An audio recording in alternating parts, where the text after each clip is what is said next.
कल्याण खाड़ी किनारा गोविंदवाड़ी परिसर की लाइव अपडेट। अभी रात 1 बजा है। मूसलाधार बरसात हो रही है।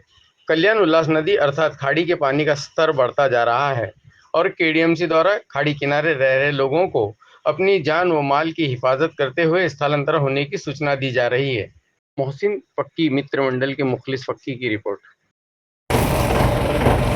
नागरिकांसाठी सतर्कतेचा इशारा।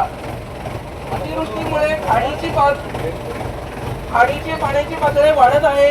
नागरिकांनी आपल्या सुरक्षेसाठी आपल्या मौल्यवान वस्तू, जनावरे स्वतःच्या सुरक्षेसाठी सुरक्षित ठिकाणी स्थलांतर करावे। नागरिकांना सतर्कतेचा इशारा।